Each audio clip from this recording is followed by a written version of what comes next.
So the first type of equation we want to look at in Chapter 2, Section 5 is an absolute value equation.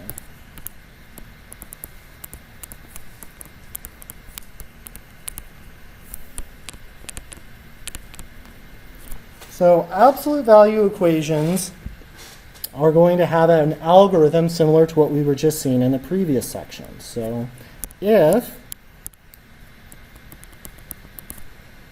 A is any algebraic expression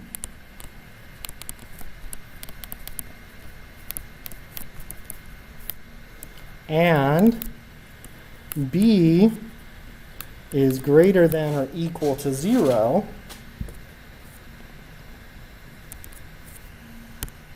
actually I got a little too soon on that and, comma, now I need an and the absolute value of A is equal to B, then we get the following. A is equal to negative B, or A is equal to positive B.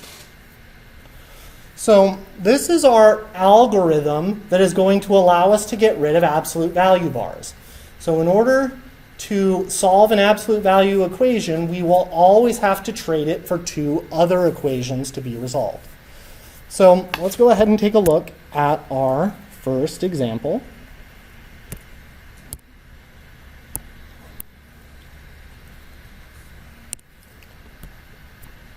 So the first thing we need to do is identify our A and our B. So in this case, we have our A, we have our B. So our A is 6x and our B is 18. So we're going to get 6x is equal to negative 18, or 6x is equal to positive 18.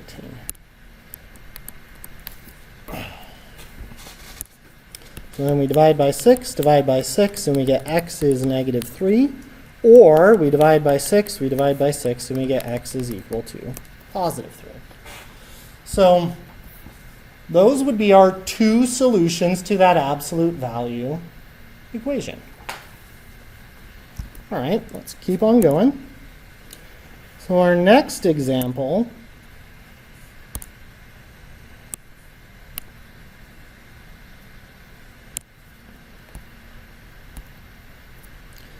very similar.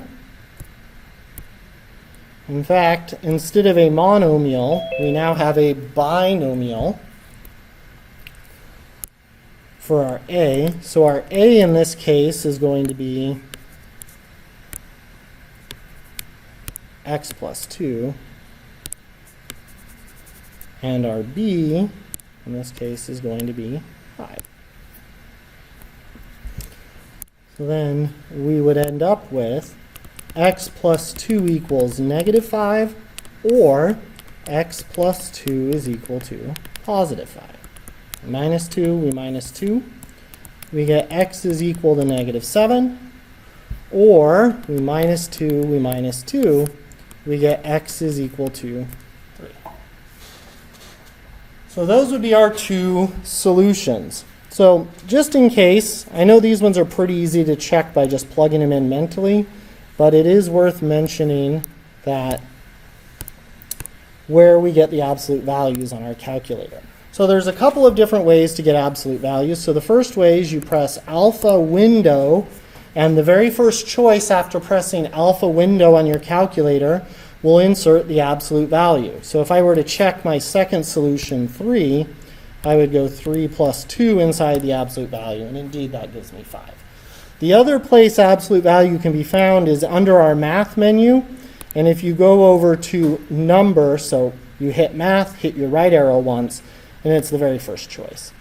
But it is one of our quick keys, so under alpha window, and it'll be our very first choice. We're going to get a lot of use out of those alpha menus.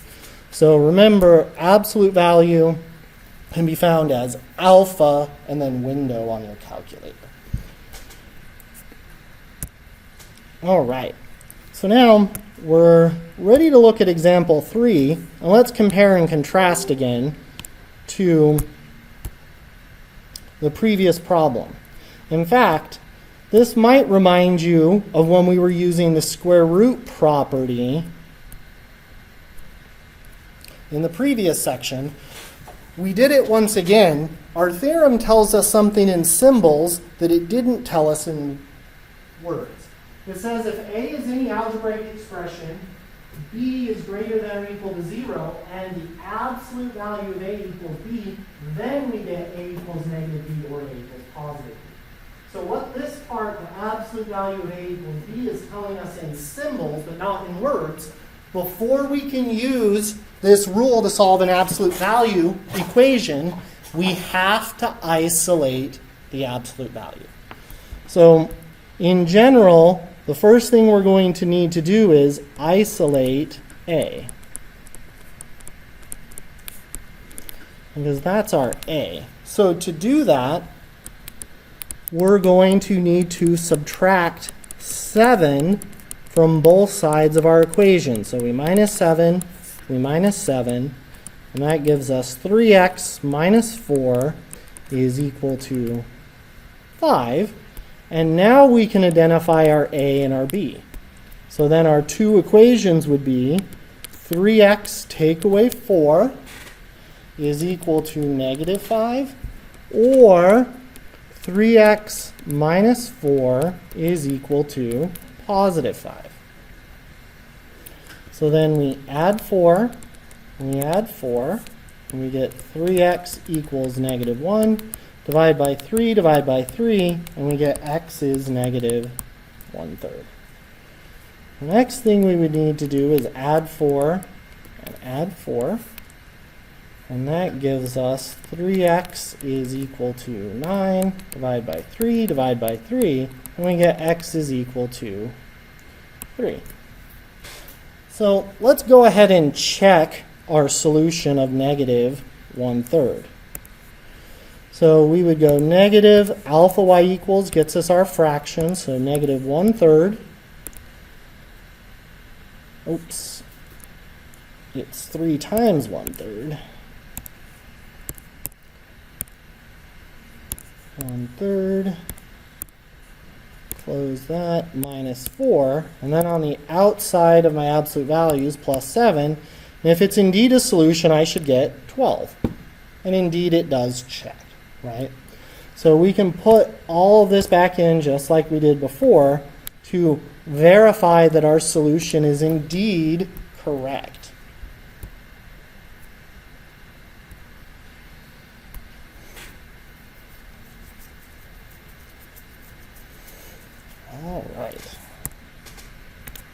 All right. So to resolve this thing, we can do it the classic way by going plus 6, and we get the absolute value of x plus 2 equals 10. And then we would get the two equations, x plus 2 equals negative 10, or x plus 2 equals positive 10. We minus 2, we minus 2. We get x equals negative 12. We minus 2, we minus 2. We get x is equal to 8. So another thing that we can do with our graphing device, and we can use this to solve just about any equation, so it's very helpful, is that if we realize this first part, so one side of the equation right here, I'm going to call this y1, and I'm going to call the other side of the equation y2. And if I grab my calculator and I hit my y equals button, I'm going to put in my y1, so I go alpha window, grab my absolute value, put in my x plus 2, and then on the outside I have minus 6. And then for y2 I put in 4, and now if I press graph, it gives me a graphical representation of this. And I see I have an intersection here and one I can't see here, so I press window on my calculator, and let's make my x min say negative 15 and my x max positive 5. We graph again, and now I did it the other way. So window, let's just go from negative 15 to 10. And we get something that looks like this. So in terms of my calculator, I can now see two intersection points. Well, I can have my calculator find those. The way to do so is I need to access what is called my calculate menu. Calculate is found by pressing second and then trace. So the trace key is the one that is directly to the left of the graph key on your calculator. We are interested in choice number 5, which says intersection. Then our calculator is going to ask us 3 questions. First curve. Well, I'm on the absolute value curve. If you want to change curves, you press up and down on your arrows. We only have 2 graphed, so that's all that's going to matter. So first curve, absolute value. Second curve is, and you notice they're up in the upper left-hand corner, y2 equals 4. And then it says guess. Well, if I move closer to the solution I'm trying to find, so I get here, press enter, what does it tell me that the solution is to that equation? Well, it says they intersect when x is negative 12. Oh, that is exactly one of the 2 solutions that I have found. So right here, and if I did the same process, but instead of moving close to that intersection point, it would tell me the other solution. So if I rinse and repeat, second calculate intersection, first curve, I hit the wrong button. Second calculate, choice number 5, first curve, second curve, but now I've got to move all the way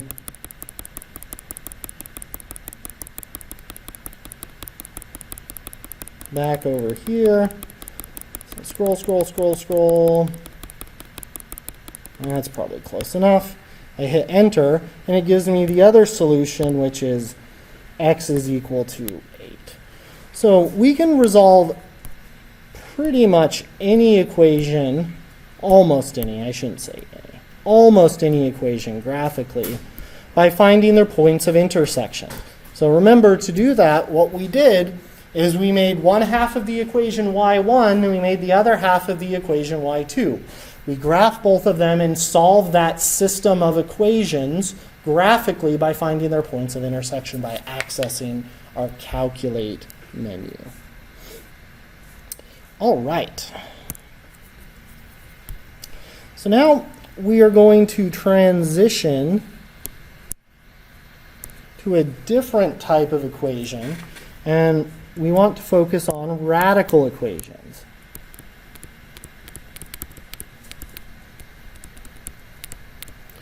And these are equations that contain radical symbols or square roots.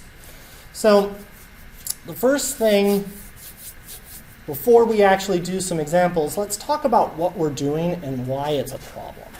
So to solve radical equations, we're going to be doing some suspect logic. And let's analyze this a little bit. So we want to use the property that if a equals b, then a squared equals b squared. Well, that statement is true. If a equals b, then a squared equals b squared. Unfortunately, we want to use it backwards. So if a squared equals b squared, does that mean a equals b? That's a good question. So let's form a well-made logical argument. So I'm going to have a premise, and I'm going to have a conclusion. My premise A is if it is raining. My conclusion then is then the ground is wet. That is a well-formed logical argument. If A, then B. If I turn that statement around, if B, then A, does that logical proposition still hold? If the ground is wet, can I then conclude then it is raining? Unfortunately, the answer to that is no, right? There could be other reasons that the ground is wet. You could be washing your car, the neighbor kids could be having a water fight. There are lots of other reasons. So unfortunately, you can't just take the inverse of a true statement and come up with another true statement. If you haven't taken a philosophy class with logic in it yet, you should. It's awesome. But that's really the problem. Let's look at a mathy example of what I just said. Let's start with the world's simplest equation, x equals 1. What's the solution to this equation? 1, right? There's only one value of x that makes that equation true. Well, let's square both sides.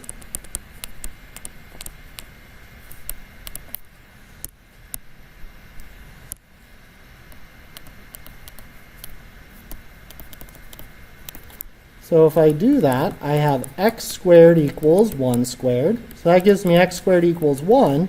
This is a quadratic equation.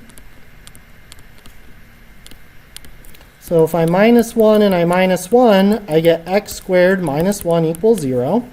I factor it as the difference of squares, and I get x minus 1 times x plus 1. So then what are my two solutions? X equals 1, or x is equal to negative 1. But when we started this whole adventure, we only had one solution, and that was x equals to 1. So we picked up this extra solution over here. So this false solution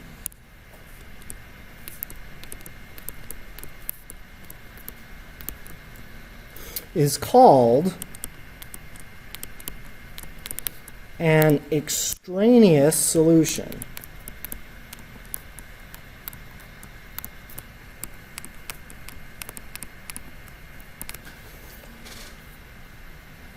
Whenever we use the method that we were just talking about, that we're going to introduce to solve radical equations, it is possible that we are going to introduce extraneous solutions.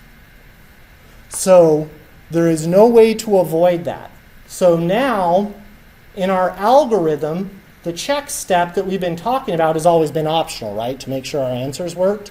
For this type of equation, the check step is no longer optional. We're going to find all of the solutions, and then we have to check them to find out if any of them happen to be extraneous solutions. If they are, then we reject them. But there's no way in advance to know if a solution is going to be extraneous or not. Just like what we saw here with x equals 1, if I plug my first solution, x equals 1, back in, we're good to go. But x doesn't equal negative 1. We got an extraneous solution. This algorithm, since we're using our logical statement backwards, will have the potential of always introducing extraneous solutions. So let's go ahead and look at a couple of examples.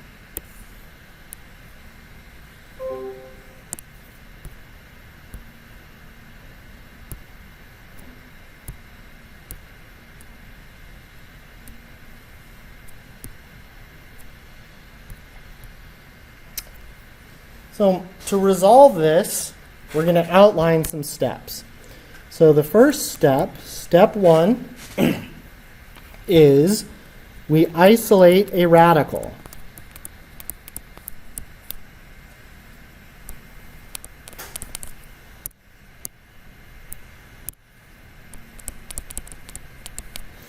And in our case, it's done because we have a radical that's all by itself on the right-hand side of this equation, so there was nothing for us to do. So after isolating a radical, we are going to raise both sides of the equation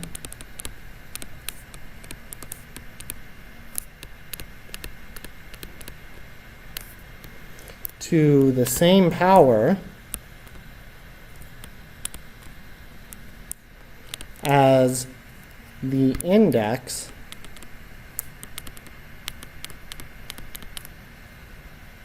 on the radical.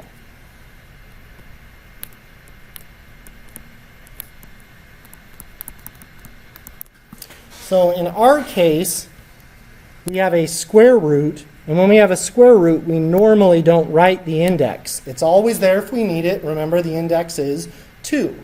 If it was a cube root, what number would have been there? A 3 or a 4th root. So in this case, our index is 2, so that tells us that we are going to square or raise both sides of the equation to the second power. The reason for that is when we have the index and a power match, the index of a radical and a power match, that makes them inverses. So they are going to undo each other. So we're going to multiply out. So x plus 1 squared, the square of a binomial, is going to be x squared plus 2x plus 1 is equal to, and then when we square root, they're inverses, so they undo each other. So we get an equation now that looks like this. Step 3 is an interesting step, and it says if the equation still contains a radical,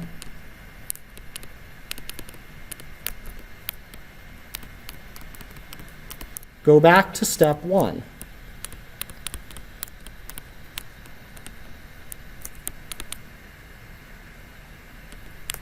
Otherwise, go to step 4.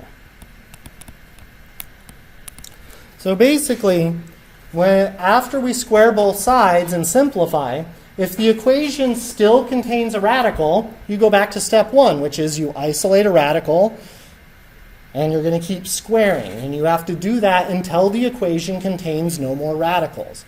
When there are no radicals left, we then move on to step 4. Step 4 says identify the type of equation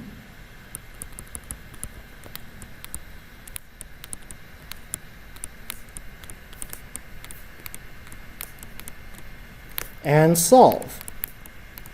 So in our case, we have our equation is x squared plus 2x plus 1 equals 3x plus 7. We identify this as a quadratic. So we can either factor or use the quadratic formula. To do either of those, it needs to be in standard form. So we're going to solve our quadratic by minusing 3x, minusing 3x, minusing 7, minusing 7, and we get x squared minus x minus 6 is equal to 0. We then factor our quadratic equation. So our factors of -6 that add up to -1 are -3 and +2. So then our two solutions are going to be x is equal to 3 or x is equal to -2. And we're like, yay, we're done. We pat ourselves on the back, but then we remember, oh, it's a radical equation. So one of these, or both, or none of them could be extraneous. So we have to check. So step 5 is we check the solutions in the original.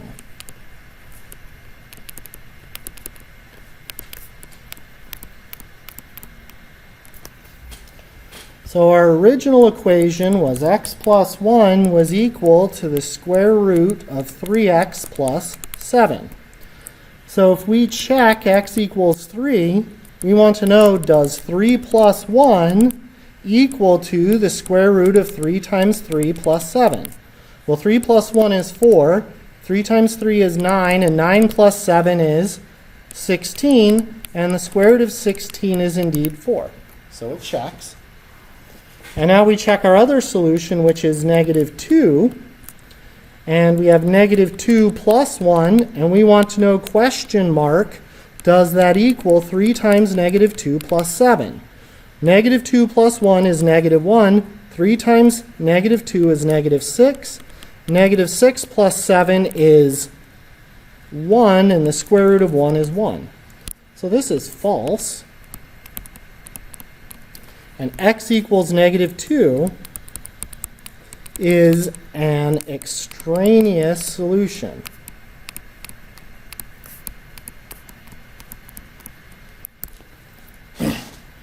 So we had the two solutions, but x equals 2 turned out to be an extraneous solution.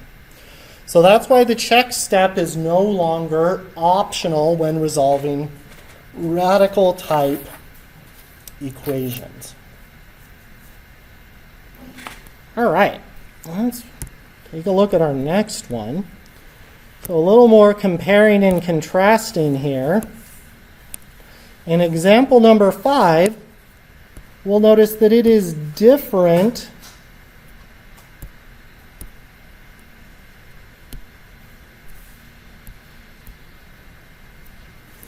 than our previous example in the sense that there are 2 radicals.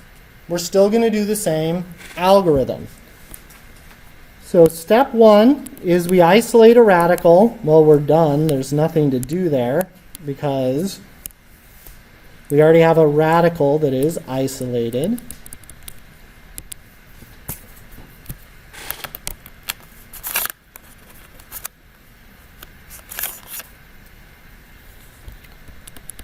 So square root of x plus 16 is equal to the square root of x minus 4 minus 1.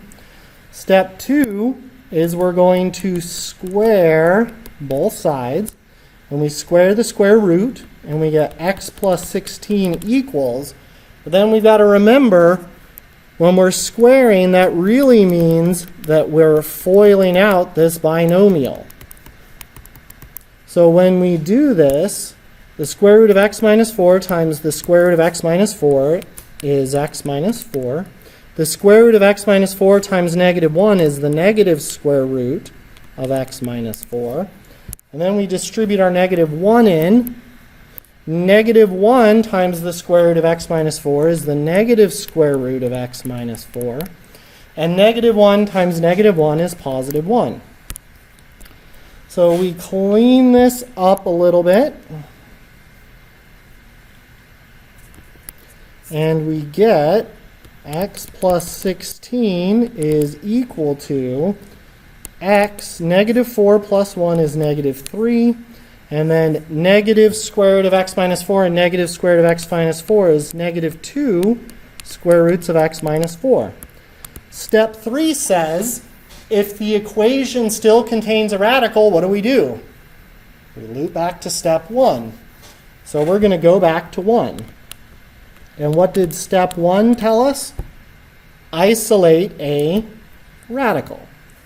So we have x plus 16 is equal to x minus 3 minus 2 square roots of x minus 4. So we minus x, we add 3, and those reduce out. We get 19 is equal to negative 2 times the square root of x minus 4.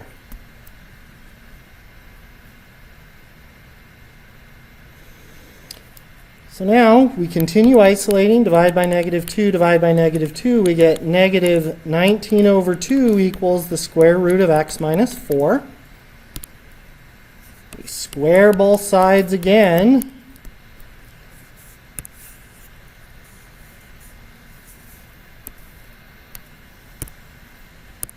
And so we take our negative 19, alpha y equals, grab our fraction over 2, parentheses, we square that, and we get 361 over 4.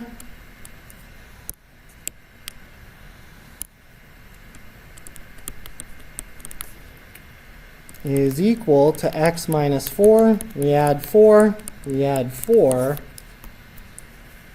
and we get x is equal to, let's go this, plus 4, 377 over 4.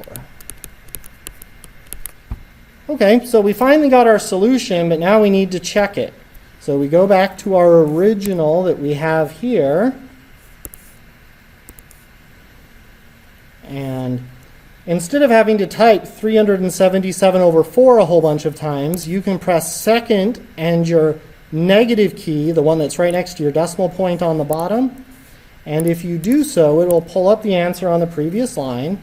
So plus 16, that gives us the left side.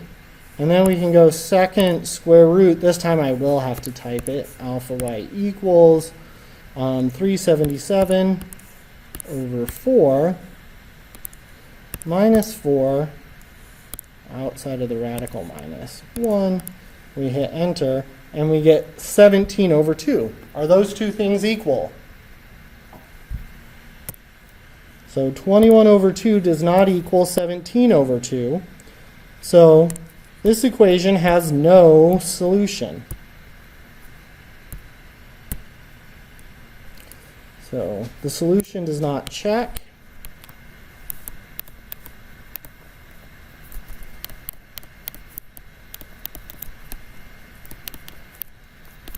So this one has no solution. So there's no way to know in advance if a radical equation is going to have an extraneous solution or not. The only way for us to do so is to actually work them out. All right, the next example is an example of an equation that is quadratic in form.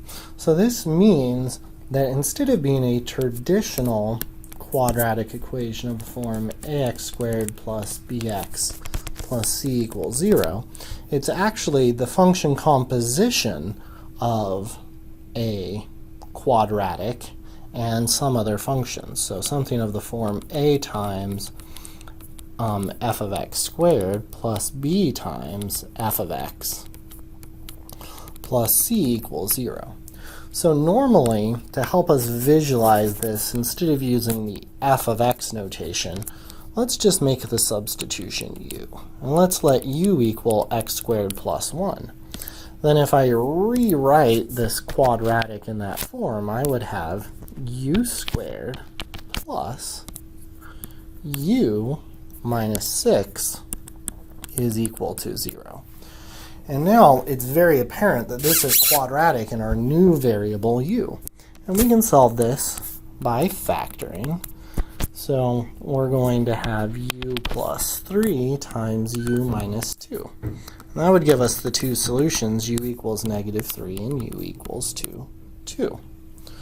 But remember, u was really x squared plus 1. So if we substitute those back in, we get x squared plus 1 is equal to negative 3, or x squared plus 1 is equal to 2. And now this is actually two more quadratic equations, and we can solve both of these by using the square root principle. So we have x squared equals negative 4, take the square root, and we get x equals plus or minus 2i minus 1 minus 1, and we get x squared is equal to 1. Taking our square root, we get x equals plus or minus I. Or not I in this case, sorry, plus or minus 1. So the square root of positive 1 is indeed 1. And those would be our 4 solutions to that original quadratic. So the big idea here is if we have something that looks almost quadratic, so it has a squared term, a linear term, and a constant term, we may be able to recognize it as the composition of a quadratic with some other function.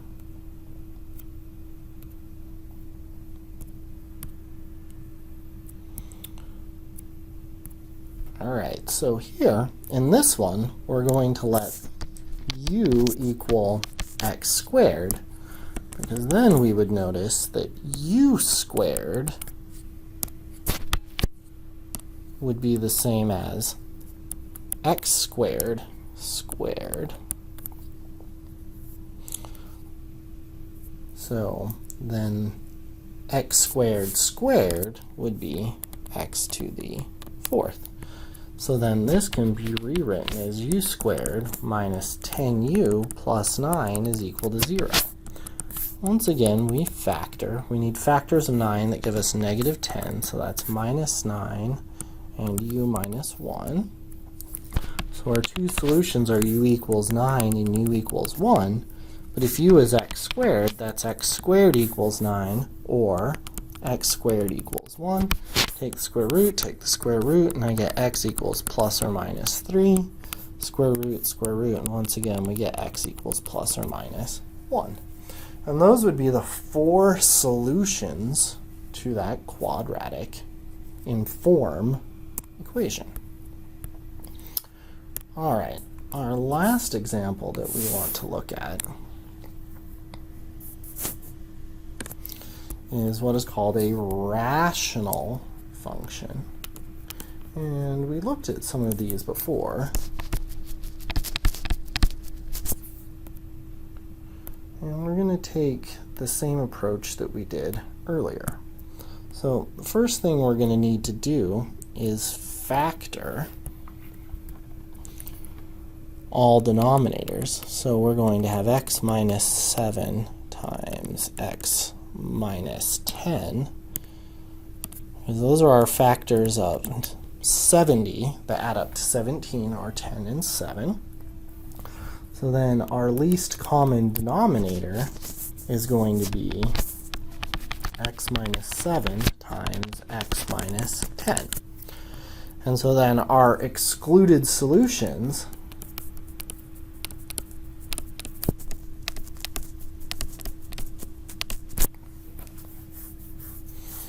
are going to be x cannot be 7 and x cannot be 10. So we clear our fractions by multiplying everything by the LCD. So we're going to multiply by x minus 7 times x plus 7 plus 3 over x minus 10. And that gives us x minus 7 times x plus, oh, I have a typo there, x minus 7, this one should have been x plus 10. X plus 10, and then lastly, we're going to have 9 over x minus 7 times x minus 10, and we multiply by x minus 7 and x minus 10. And as should always happen, all of our denominators should reduce out, and indeed they do, and we're left with x times x plus 10 plus 3 times x minus 7 is equal to 9. So we open our parentheses once again by distributing, and we get x squared plus 10x plus 3x minus 21 is equal to 9. So we collect up our like terms, x squared plus 13x minus 21 equals 9. So we minus 9, we minus 9, and we get x squared plus 13x, take away 30, is equal to 0. So now we need our factors of 30 that are going to give us 13. So we have 1 and 30, 2 and 15, 3 and 10, 4 doesn't work, and 5 and 6.